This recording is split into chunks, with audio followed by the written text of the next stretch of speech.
I think I know some things. You know, I've been around the block a few times of this National Football League, but I want to just ask you where the depth chart in your estimation for the 49ers quarterback front now stands one preseason week into 2023. Well, the one thing that is no questions asked, 100%, Brock Purdy is number one. Mm-hmm. That's based on the way he played last season. 8 games where he played some really good football. The 49ers did not lose, including 2 playoff games. So, that gives him the edge. And at the end of the season, all of his teammates were fully on board with Brock Purdy. So Brock Purdy, when he was cleared for the first day of training camp, that guaranteed it right there, that he would be the starter. As long as there were no setbacks with the elbow, he'd be the starter week 1 when the 49ers go play the Pittsburgh Steelers. And then I would say for most of training camp, the offseason and training camp, the number 2 has been kind of a too close to call race with Trey Lance, whom the 49ers selected with the number 3 overall pick in 2021, traded up to get him, obviously. And then Sam Darnold, who was also a number 3 overall pick. And, based on just the eye test and how things looked on Sunday when the 49ers played the Las Vegas Raiders, I don't think it's a huge stretch to say that Sam Darnold is probably now the favorite to be the number 2. That, Trey Lance I think when you look at those 2 quarterbacks, both, very talented guys, there's one major difference, and the difference being that Sam Darnold has 55 NFL regular season starts.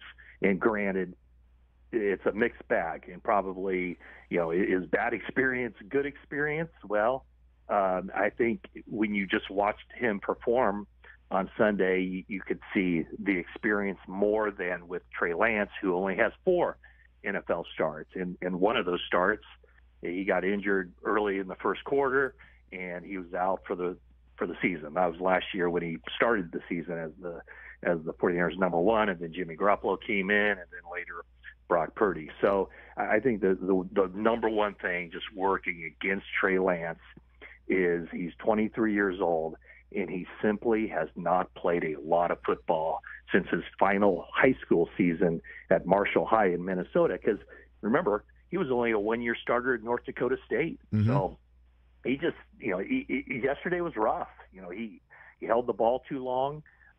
He started off really slow, but he needs that experience because he's trying to make up for a lot of lost ground. Well, I mean, and to the benefit for him as well as, the 49ers is the first half, they had a lot of possessions as opposed to the second half, the third quarter, a turnover occurred after Darnold's first set of snaps in the second half, but you could definitely just see the difference between Darnold's comfort level and his command and his just general abilities on a football field compared to Lance, which definitely looked shaky. It looked a little bit tenuous and tentative. He was on his back quite a bit as well. I understand that.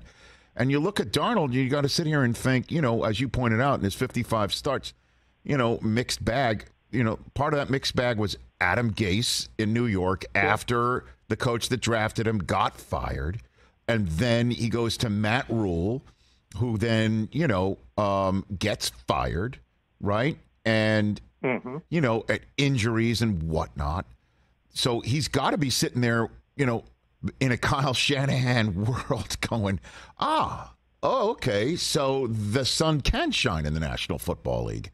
And I just get the sense that just watching him carry himself, just even for a half or quarter yesterday, I got that sense watching that. And that's going to be tough for Lance to overcome, I feel, Matt. Yeah, there's no question. Rich, I created a little bit of an uproar here in the Bay Area in the off season when I made the comment that Sam Darnold is about as might be about the most talented thrower of the football the 49ers have ever had, and people kind of read that hold it, you're saying he's the best quarterback? And no, he physically he can throw the football, and he's shown that, but. The physical ability He's not lacking for that, but it's the other things of why he hasn't been successful. And you mentioned some of them, and I would even go, the coaching has been one of them, the lack of stability wherever he's been, and then also, not a great supporting cast anywhere he's been. So a lot of it falls on him. He hasn't played well, but he really hasn't had an opportunity to play well either. And so coming to Kyle Shanahan's system where, this staff is in place, there's stability here.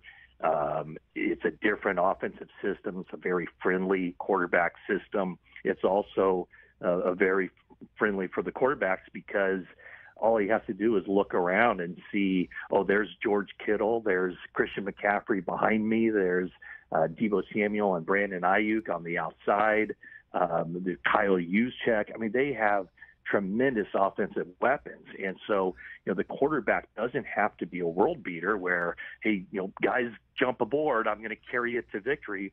He has to be a point guard. He has to be a facilitator. And so I think that's where Sam Darnold comes in, where there's not the pressure of the world on the quarterback here because there are so many other factors working to the advantage of the quarterback. He just has to see the field in the way that Kyle Shanahan wants him to see the field, make the right decisions, be decisive, get rid of the football, be accurate, be on time.